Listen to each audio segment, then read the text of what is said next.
আসসালামু আলাইকুম। কি চাষ করবেন বর্ষাকালে খুঁজে পাচ্ছেন না, এবং কি চাষ করলে ভালো মুনাফা পাবেন চিন্তায় আছেন?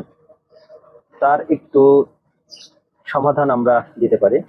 অনেকগুলো আপনাদের পাশে আছে সব সময় সঠিক পরামর্শ দেওয়ার জন্য। আপনারা এই বর্ষা মৌসুমে আসলে অন্যান্য ফসল করে খুব একটা মজা পাওয়া যায় না, কিন্তু আপনারা যদি আধুনিক পদ্ধতিতে মরিচ চাষ করেন সেক্ষেত্রে আপনার মুনাফাটা খুব ভালো হবে আশা করা যায়। এই জন্য আপনারা বর্ষাকালে মরিচ চাষ করতে পারেন। আর আপনারা জানেন যে আমাদের অনেকে দুইটা মরিচের জাতের চারা সাপ্লাই দিচ্ছে। সেই দুইটা জাত হলো সুপারহাট জাতের মরিচ এবং বিজলি প্লাস 2020। এই জাত দুইটা তাপমাত্রা এবং ভাইরাস সহনশীল দুইটা জাত, এবং এই জাতের ফলনটাও যদি বলি উচ্চ ফলনশীল। সেক্ষেত্রে আপনারা এই জাত দুইটা চাষ করতে পারেন। এবং বর্ষাকালে আমার মনে হয় যে এই দুইটা মানে এই যে মরিচ চাষের উপরে আর অন্য কোনো চাষ নাই, কারণ জানেন সর্বোচ্চ মূল্যে বাজারে দাম থাকে এই মরিচের। সেজন্য আপনারা চাইলে মরিচ চাষ করতে পারেন।